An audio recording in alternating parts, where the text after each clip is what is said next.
Good morning, everybody. Pastor Stitch, Narrow Path Christian Church, BC, Bay City, Michigan, also the North Central Chaplain for Broken Chains, JC. Today is November 2nd, 2024. We're looking at Proverbs chapter 2, and I thought we'd look at verse 20 through 22. Verse 20 through 22, and it says this. So follow the way of good people. Keep to the paths of the righteous.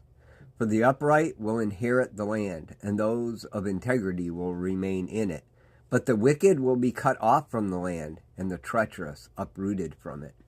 You know, in my daily reading time, I'm reading through the Bible in a year. I do it every year, and currently in Jeremiah, one of the major prophets, and he warns the Israelites, turn from your wicked ways and do what it is that it is right. And if you don't, Babylon's going to come in and take over. Now, there's been other times in their history where they've been warned by other prophets. Assyria came in and took them over. We've had so many other occasions, right? They were warned in Exodus, follow these ways and everything will go right with you. Don't, and it's going to be bad. We live today in a world where it is so easy to fall in with whatever may be happening around us. I get sucked in. I go to work on a Tuesday morning and something's being talked about and it's a little negative, and before long I'm participating too. I know how it goes. But Solomon reminds his sons, he reminds you and I, follow the way of good people. Keep to the paths of righteousness. The upright will inhabit the land, and those of integrity will remain in it. But the wicked will be cut off from the land, and the treacherous uprooted from it. The reality is, our freedom that we cherish, especially here in the United States, but all over the world, there's really only one freedom. And that comes from the perfect sacrifice of one man, Jesus Christ. And that freedom can be lived today. We don't have to wait for it some other day.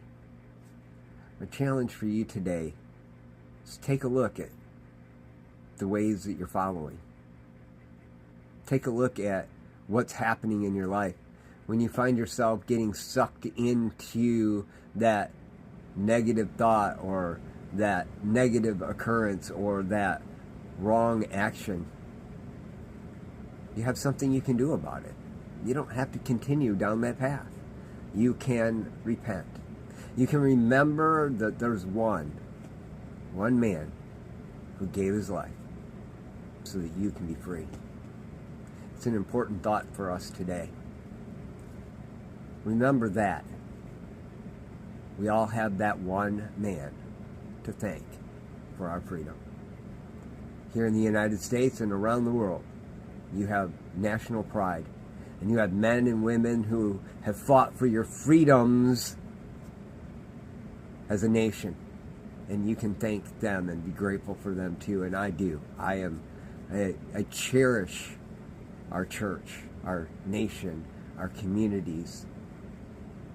I honestly, we even start our church services every week by reciting the Pledge of Allegiance, because we know that we should never take for granted the freedoms we have in this country.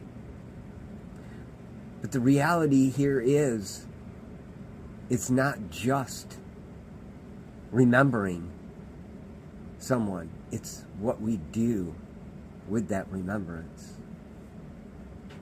We should honor, we should follow, and we should seek to change our ways. Just something to think about today as you go out into the day. I love y'all.